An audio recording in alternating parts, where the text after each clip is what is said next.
We have two types of blog post for the Norfolk Record Office: a standard Norfolk Record Office blog post and a mini blog. The standard blog post has a word limit of around 1,000 words, give or take 10%.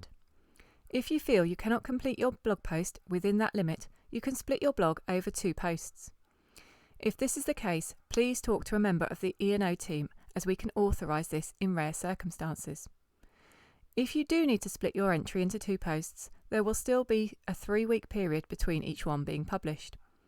We love to have lots of different content within our standard blog posts. For example, you may want to look at a specific topic, a story behind one document or person, or even how you went about your research. However, each standard blog post needs to include a title, at least one image, and a reference to at least one Norfolk Record Office document.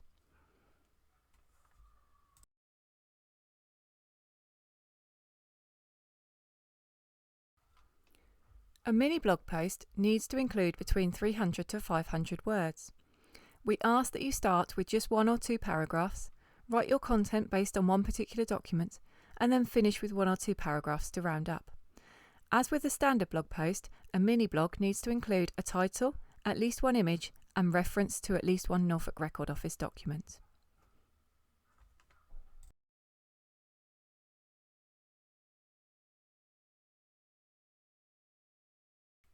It is always best to choose documents that you feel appeal to a wider audience.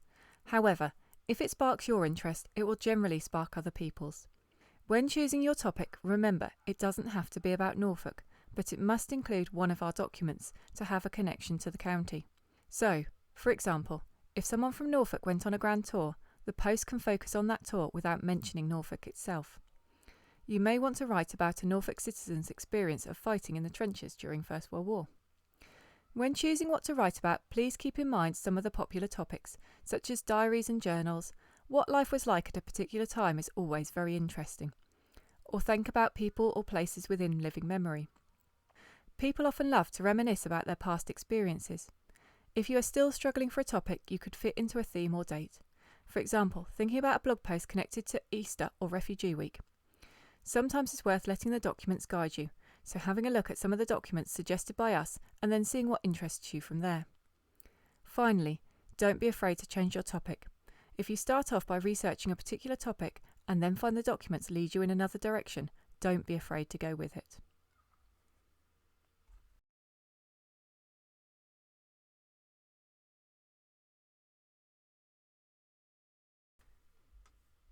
Putting your blog post into context. You may need to set the scene first or let your reader know about the background to a particular document or topic. In order to do this, you can use the reference books in the Norfolk Record Office search room. You may also wish to use websites, for example if you would like to Google a word because you're unsure what it means. You could also use newspapers in the Norfolk Heritage Centre, and don't forget you can always ask Norfolk Record Office staff to point you to additional documents.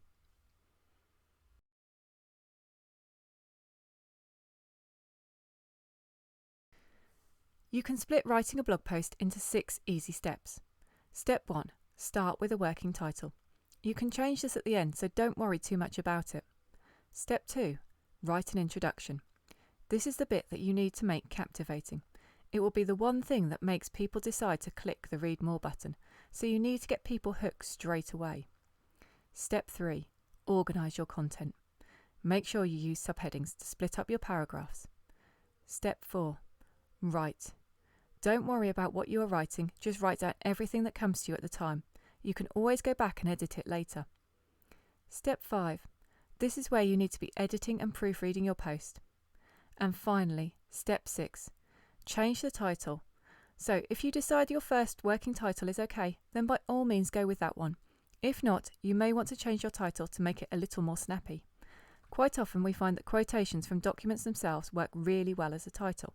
However, if you use a quotation as your title, you may want to use a subtitle just to make sure it is clear to people what your blog post will be about.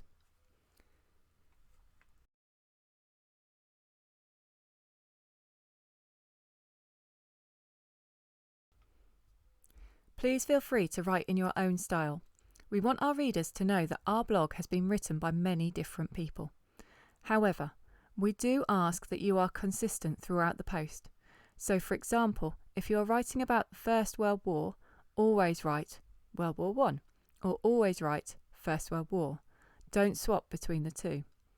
Also, if you are writing a date, always write it in the same way.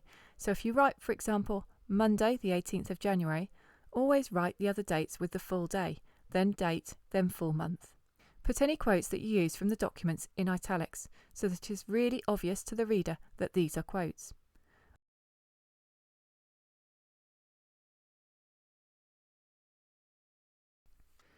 Keep these points in mind while you are writing, but don't hesitate to ask us if you have any questions. Follow our tips to try and help you with your writing. If a subject is large, just try and choose one element from it. For example, if you are looking at a business, choose a time frame or a product from it, rather than trying to write the whole history of the company. If you are looking at an individual, write about a specific period or aspect of their lives. If you are writing about a war, for example, choose just one battle.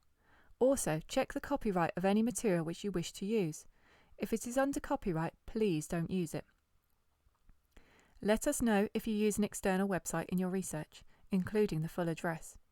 We may need to attribute the information to that website, or we may need to ask them for their permission to use it. Thoroughly proofread your work before you finish. In particular, check the spellings of any names of places. Also include how you would like to be acknowledged. Everyone will be acknowledged as an NRO research blogger, but you also need to decide if you would like us to include your name as well.